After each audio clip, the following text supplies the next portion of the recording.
Good morning students.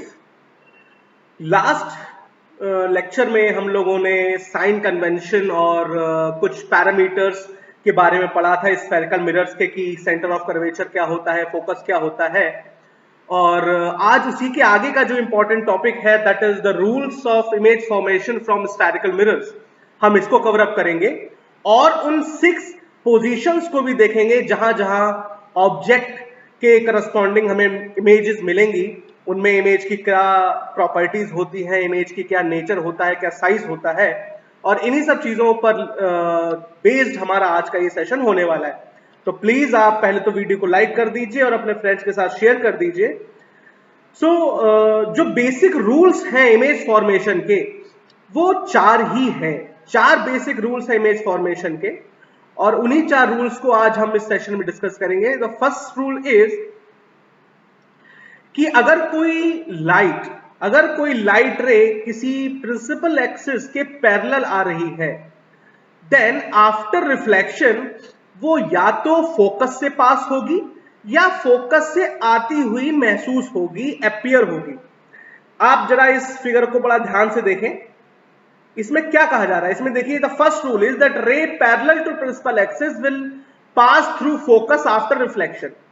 जैसे ये हमारा जो कॉनकेव मिरर का एग्जांपल है, इसमें रिफ्लेक्शन के बाद रे फोकस से जाती हुई आपको दिख रही है, लेकिन कॉन्वेक्स मिरर के केस में रिफ्लेक्शन के बाद फोकस तो चूंकि बिहाइंड द मिरर है, मिरर के पीछे है, तो अगर आप इस रिफ्लेक्टेड रे को पीछे बढ़ाएं तो ये फोकस से आती हुई आपको दिखाई देगी। यही मैंने आपको अभी यहां कहा भी था। The first rule is saying that after the reflection, ray will pass through focus or will appear to coming from focus if the incident ray is parallel to principal axis। यानी अगर कोई रे प्रिंसिपल एक्सिस के parallel है, जैसे कि ये, तो आफ्टर रिफ्लेक्शन वो या तो फोकस से जाएगी या फोकस से आती हुई अपीयर होगी। तो ये कंपैरेटिव डायग्राम मैंने इसीलिए आपको लोगों के लिए रखा है ताकि आपको रूल जो है बहुत क्लियरली समझ में आए। ध्यान रखिए, देखिए ये कॉनकेव मिरर है, इसमें कोटिंग आउटर कर्व्ड एरिया में करी गई है। ये कॉन्वेक्स मिरर है जिसमें इनर साइड में कोटिंग करी गई। बात क्लियर है? If it is clear then give me CC in the chat box. और आप बीच बीच में इसका स्क्रीनशॉट लेते चलें। जो भी आपको क्वेरीज हो आप कमेंट बॉक्स में लिखते चलें। I will answer your each and every queries. Okay, moving to the rule number 2।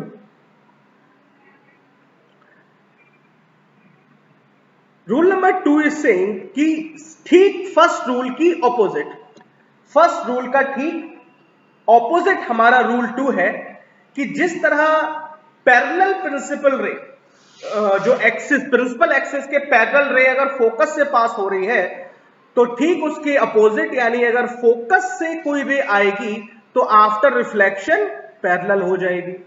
अगर कोई इंसिडेंट रे फोकस पर आएगी तो आफ्टर रिफ्लेक्शन पैरेलल हो जाएगी। सिमिलरली अगर यहां पर ये मिरर ना हो तो ये जो इंसिडेंट रे आ रही है ये फोकस पर जाती, इस पॉइंट पर, यानी ये फोकस वाली रे है, ये फोकस से पास हो रही है। सो आफ्टर रिफ्लेक्शन ये प्रिंसिपल एक्सिस के पैरेलल हो जाएगी। देखिए ये प्रिंसिपल एक्सिस के पैरेलल हो जाएगी, ये पैरेलल है इसके। तो ये हमारा रूल नंबर 2 है। प्लीज आप इसका भी स्क्रीनशॉट ले लें। It will help you in order to making your own notes. Now the rule number 3। Rule number 3 से कि अगर कोई लाइट सेंटर ऑफ कर्वेचर पर आ रही है, सेंटर ऑफ कर्वेचर पर आ रही है, then it follows the same path after reflection. वो अपने ही पाथ को रिट्रेस करती है।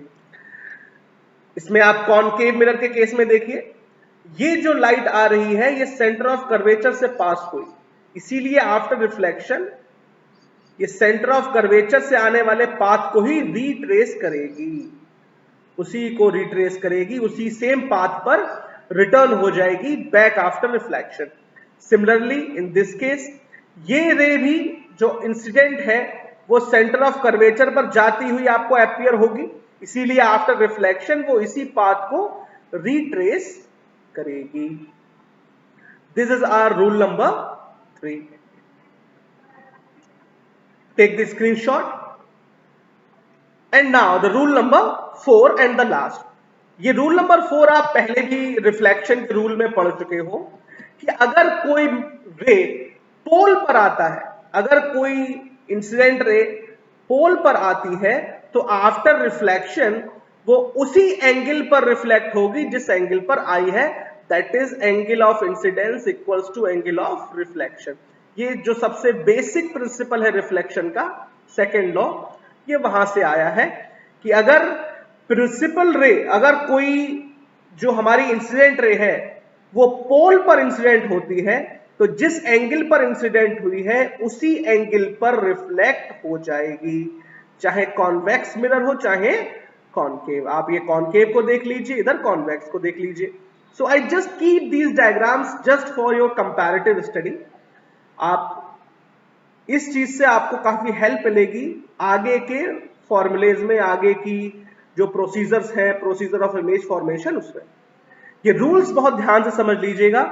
और एक और बहुत कमाल की बात है, ये जो हमारी पूरी रे ऑप्टिक्स है, ज्योमेट्रिकल ऑप्टिक्स है, इसमें अगर आप रूल्स को फॉलो करें और प्रॉपर ज्योमेट्री यूज करें तो आपका ऑब्जेक्ट कहीं भी क्यों ना हो, इमेज वहीं पर बनेगी जहां पर बननी चाहिए। तो ये चीज बहुत क्लियर है जो कि आगे आने वाले टॉपिक्स में हमको समझ में आएगी। तो फोर्थ रूल यही है कि अगर इंसिडेंट रे पोल पर आती है तो जिस एंगल पर इंसिडेंट हुई है उसी एंगल पर रिफ्लेक्ट भी हो जाएगी, that is angle of incidence equals to angle of reflection.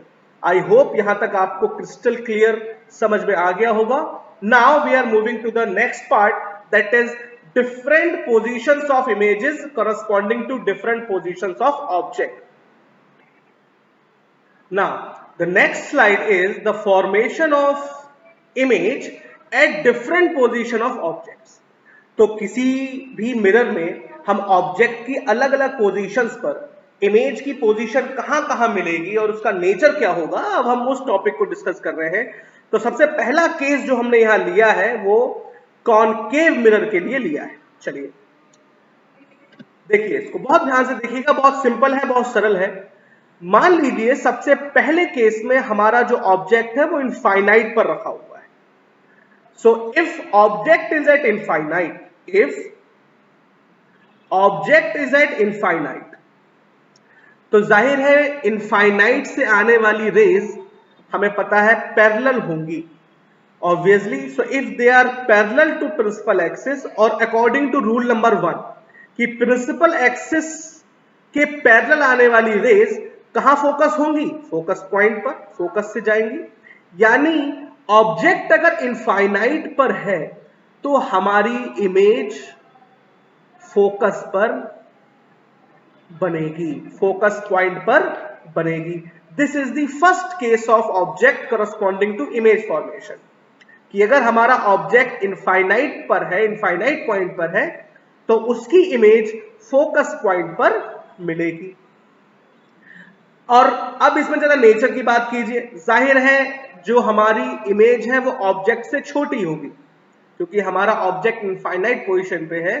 सो वो कितना बड़ा है कितना छोटा है ये हमें नहीं पता। So for example if you are seeing the image of moon, so जो मून की इमेज आपको कॉनकेव मिरर में दिखेगी, that is a kind of a small image as compare to real object. तो फोकस पर जो बनने वाली इमेज है वो थोड़ी सी डिमिनिश्ड होती है, थोड़ी अनक्लियर्ड होती है अगर इनफाइनाइट पे ऑब्जेक्ट है तो, लेकिन छोटी होती है और फोकस पे बनती है। ये एक बेसिक कॉन्सेप्ट आपको समझ में आना चाहिए। नेक्स्ट, अगर हमारा ऑब्जेक्ट इनफाइनाइट से आगे यानी सेंटर ऑफ कर्वेचर के पीछे, beyond the centre of curvature रखा है तो नेक्स्ट केस, अगर हमारा object beyond the centre of curvature, centre of curvature case is when object is at beyond the centre of curvature. So beyond the centre of curvature के लिए यानी मान लीजिए हमारा ये ऑब्जेक्ट ए बी है और एक रे जो प्रिंसिपल एक्सिस के पैरेलल गई, तो वो तो आफ्टर रिफ्लेक्शन फोकस से पास हो जाएगी। और जो सेंटर ऑफ कर्वेचर पे है, याद कीजिए रूल नंबर 3, तो सेंटर ऑफ कर्वेचर से जाने वाली लाइन उसी पाथ को रिट्रेस करेगी। तो आप ध्यान से देखिए, इनका जो इंटरसेक्शन पॉइंट है वो कोई यहां है, तो ये a डैश b डैश हमारा ऑब्जेक्ट बन गया, इमेज बन गई। जो कि सेंटर ऑफ कर्वेचर और फोकस पॉइंट के ठीक बीचों बीच में है। यानी अगर ऑब्जेक्ट सेंटर ऑफ कर्वेचर के बियॉन्ड होगा, सेंटर ऑफ कर्वेचर के पीछे रखा होगा, तो इमेज सेंटर ऑफ कर्वेचर और फोकस के ठीक बीच में बनेगी। अब इन दोनों केसेस में एक चीज बड़ा कॉमन है, आप ध्यान से देखें। इनफाइनाइट पे ऑब्जेक्ट है तो इमेज फोकस पे। अब अगर रूल को आप ध्यान से याद करें तो रूल्स में जब फोकस वाली रे प्रिंसिपल एक्सिस के पैरेलल हो जाती थी, इसका मतलब अगर ऑब्जेक्ट हमारा फोकस पे है तो उसकी इमेज कहां बनेगी? इनफाइनाइट पे। सिमिलरली सेंटर ऑफ कर्वेचर के पीछे हमारा ऑब्जेक्ट रखा है तो इमेज सेंटर ऑफ कर्वेचर और फोकस के बीच में बन रही है। तो अगर हम ऑब्जेक्ट को यहां रख दें, यहां हम ऑब्जेक्ट को रख दें, तो हमारी इमेज सेंटर ऑफ कर्वेचर के बियॉन्ड बन जाएगी, जो कि आगे आने वाले केसेस में हम देखेंगे। तो बेसिकली मैं यहां पर आपको यह बताना चाह रहा हूं कि ये जो भी इमेज फॉर्मेशन की प्रोसेस है, इट इज कंप्लीटली सिमेट्रिक। अगर आपको कोई से भी 3 केस अच्छे से प्रिपेयर है तो आप बचे हुए 3 को आराम से कहीं तैयार कर सकते हैं। It is totally based on geometry. चलिए अगला, तो जरा हाँ एक और चीज इसमें जो इंपॉर्टेंट है, आप देखें कि यहां पर अगर आप इस केस में ध्यान दें तो ए बी के कंपैरिजन में ए डैश बी डैश छोटा है, तो जो इमेज की नेचर है वो क्या होगी? एक तो स्मॉलर देन ऑब्जेक्ट है, स्मॉल है, दूसरी इन्वर्टेड है। ए बी अपवर्ड है लेकिन जो इमेज है वो डाउनवर्ड बन के आई है, यानी इन्वर्टेड है। और क्या है? रियल है। रियल है, रियल मतलब हमने यहां पर डॉटेड लाइन के थ्रू कुछ अपीयरेंस क्रिएट करने की कोशिश नहीं करी है, एक्चुअल में रेज यहां पर इंटरसेक्ट हो रही है। So it is a real image, real small and inverted. तो ये भी हम यहां से इसका आइडिया ले सकते हैं। नेक्स्ट, अब सेंटर ऑफ कर्वेचर पर अगर हमारा ऑब्जेक्ट आ जाए, अगर हमारा ऑब्जेक्ट सेंटर ऑफ कर्वेचर पर आ जाए तो आप देखिए कि पैरेलल वाली लाइन फोकस से क्रॉस होगी और फोकस वाली पैरेलल हो जाएगी, तो इनका इंटरसेक्शन यहां हुआ और इस तरह ये रेड जो है आपको इमेज दिखाई दे रही है। यानी अगर हमारा ऑब्जेक्ट सी पर है तो इमेज भी सी पर ही बनेगी, और ए बी का साइज और इमेज का साइज यानी ऑब्जेक्ट और इमेज का साइज इक्वल होगा। तो अगर यहां पर हम नेचर बताएं तो इक्वल टू ऑब्जेक्ट है, इमेज जो है वो इक्वल टू ऑब्जेक्ट है, रियल है प्लस इन्वर्टेड है। ये चीज समझ लीजिए। नेक्स्ट केस, अब अगर हमारा इमेज जो ऑब्जेक्ट है वो सेंटर ऑफ कर्वेचर और फोकस के बीच में आ जाए, तो अभी हमने पिछले में पढ़ा था कि अगर ऑब्जेक्ट सी के बियॉन्ड है तो सी और एफ के बीच में बनेगा, यानी अगर सी और एफ के बीच में ऑब्जेक्ट रख दे तो image beyond the centre of curvature, beyond the C बनेगी। See the second case. देखिए यहां पर हमने ऑब्जेक्ट ए बी को सी और एफ के बीच में रखा, तो जो पैरेलल लाइन है वो फोकस से क्रॉस हो गई और जो सेंटर ऑफ कर्वेचर से जा रही थी लाइन वो सेंटर ऑफ कर्वेचर से ही चली गई। तो ये देखिए beyond the centre of curvature आपको image A dash B dash मिल गई। तो यहां पर जो इसका नेचर है वो क्या है? Larger than object. A B से बड़ी इमेज बनी है, larger than object, plus real है और इन्वर्टेड है। तो आप यहां से एक और चीज देखिए, जैसे जैसे हमारा ऑब्जेक्ट मिरर के करीब आता जा रहा है कॉनकेव मिरर के केस में, वैसे वैसे हमारी इमेज बड़ी बनती जा रही है। यानी कॉनकेव मिरर हमें ऑब्जेक्ट से बड़ा दिखाने का काम करता है। जहां जहां हमें बड़े अपीयरेंस की जरूरत है, जहां जहां हम चाहते हैं कि हमें चीजें बड़ी दिखाई दें, लार्जर देन ऑब्जेक्ट दिखाई दें, वहां वहां हम कॉनकेव मिरर का यूज करेंगे। चलिए नेक्स्ट केस देखते हैं। अब फोकस पर, अब हमारा ऑब्जेक्ट अगर फोकस पर आ जाए तो देखिए फोकस पर अगर ऑब्जेक्ट है तो मैंने आपको बताया इमेज कहां बन रही है? इनफाइनाइट पे। ये पैरेलल लाइंस है जो कहां जाके मीट करेंगी? इनफाइनाइट पे। तो फर्स्ट केस हमारा यही था जब इनफाइनाइट पे ऑब्जेक्ट था तो इमेज फोकस पे, अब ऑब्जेक्ट फोकस पर है तो इमेज इनफाइनाइट पर। नेक्स्ट, अब अगर हम अपने ऑब्जेक्ट को फोकस पॉइंट और पोल के बीच में रख दें, फोकस पॉइंट और पोल के बीच में रख दें, तो आप देखिए कि जो रे पैरेलल है वो तो फोकस से क्रॉस होगी और सेंटर ऑफ कर्वेचर वाली सेंटर ऑफ कर्वेचर रिट्रेस करेगी। तो अब ये लाइंस देखिए आपस में कभी मीट तो करेंगी नहीं, तो अगर आप इन्हें मिलाना है तो आपको इन्हें पीछे एक्सटेंड करना पड़ेगा। तो यहां पर ये हमें हमारी इमेज मिल गई ए डैश बी डैश, जो कि लार्जर देन ऑब्जेक्ट है, प्लस ये इन्वर्टेड नहीं है, जिस डायरेक्शन में ए बी है उसी डायरेक्शन में image A dash B dash भी है, यानी ये इरेक्ट है, ये इरेक्ट है, प्लस जो हमारी रेज है वो एक्चुअल में इंटरसेक्ट नहीं हुई है, वो हमने एक्सटेंडेड करके इंटरसेक्शन पॉइंट हासिल किया है, यानी ये वर्चुअल है, वर्चुअल है। तो ध्यान रखिएगा, रियल अगर हमारी इमेज इन्वर्टेड है तो वो रियल होगी, और अगर वो इरेक्ट है, इरेक्ट यानी सीधी है, सिमिलर टू ऑब्जेक्ट है, तो वो हमेशा वर्चुअल होगी। ये भी चीज बहुत ध्यान रखने वाली बात है, ध्यान रखिएगा। तो ये जो 6 केसेस हैं किसी कॉनकेव मिरर में इमेज फॉर्मेशन के, इनको हम एक डाइजेस्ट टेबल से समझ सकते हैं। नेक्स्ट पेज मैंने आप लोगों के लिए एक टेबल ड्रॉ करी है, you should go through this table also. Table को देखिए बहुत ध्यान से।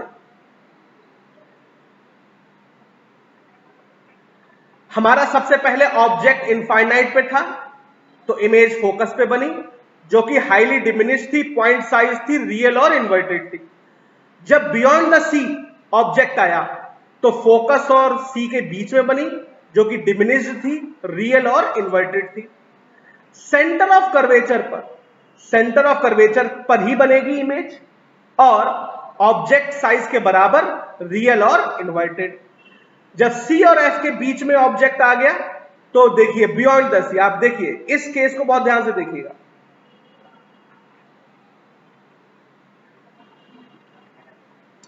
ये केस 1, 2, 3, 4, 5 एंड 6। तो case 1 and 5, case 1 and 5, case 2 and 4, case 2 and 4, ये दोनों, ये चारों केसेस देखिए एक दूसरे के मतलब केस 1 और 5 एक दूसरे के रेसिप्रोकल है, केस 2 और 4 एक दूसरे के रेसिप्रोकल है। अगर इनफाइनाइट पे ऑब्जेक्ट था तो इमेज फोकस पर बन गई, ऑब्जेक्ट फोकस पे आ गया तो इमेज इनफाइनाइट पर बन गई। देखिए ये बिल्कुल वैसे ही, अगर ऑब्जेक्ट बियॉन्ड द सी था तो image between F and C, object between C and F तो image beyond the C. Centre of curvature पर सेंटर ऑफ कर्वेचर के ही साइज की इमेज बन गई। और अगर पोल और फोकस के बीच में है, अगर पोल और फोकस के बीच में है, पोल और फोकस के बीच में है, तो बिहाइंड द मिरर इमेज बन गई, जो कि ऑब्जेक्ट से इनलार्ज थी, वर्चुअल थी और इरेक्ट थी। तो ये जो पिछले 6 केसेस हैं, हम इसको इस तरह टेबुलेटेड मेथड से इजीली समझ सकते हैं। यही 6 केसेस, सिमिलर 6 केसेस आप कॉन्वेक्स मिरर के लिए भी ड्रॉ कर सकते हो। अभी हमने जो एग्जांपल लिया वो कॉनकेव मिरर का था, नेक्स्ट जो हम एग्जांपल लेंगे वो कॉन्वेक्स मिरर के लिए होगा। So now the formation of the images at different position of object from convex mirror. तो इसमें दो जो इंपॉर्टेंट, बाकी तो सब सिमिलर ही है, सिमिलर इमेजेस ही बनती है, सेम नेचर ही रहता है, बस जो 2 केसेस हैं इसमें जो काफी प्रॉब्लमेटिक रहते हैं, आज अभी हम उनको डिस्कस करेंगे।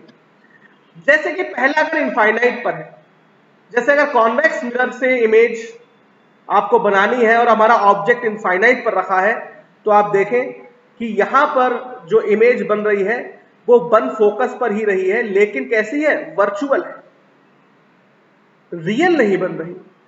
जहां एक और कॉनकेव मिरर से बनने वाली मोस्टली इमेजेस रियल थी, कॉन्वेक्स मिरर से बनने वाली मोस्टली इमेजेस बच्चों वर्चुअल ही होगी। सेकेंड केस जो कॉन्वेक्स मिरर का है वो है कि अगर पोल और इनफाइनाइट के बीच में कहीं भी रखा हो, कॉन्वेक्स मिरर में पोल और इनफाइनाइट के बीच में कहीं भी अगर आपका ऑब्जेक्ट रखा हो, तो जो बनने वाली इमेज है वो बिहाइंड द मिरर ही बनेगी, वर्चुअल बनेगी और स्मॉलर देन ऑब्जेक्ट बनेगी। बिहाइंड द मिरर बनेगी, वर्चुअल, वर्चुअल क्यों? क्योंकि ये देखिए डॉटेड लाइंस है, और स्मॉलर देन ऑब्जेक्ट बनेगी, इरेक्ट बनेगी, सीधी इरेक्ट।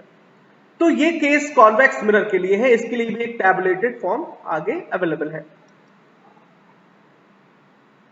तो एट इनफाइनाइट है अगर object, if object is eight infinite, if object is at infinite then for position of image is at focus, highly diminished point size, virtual and erect।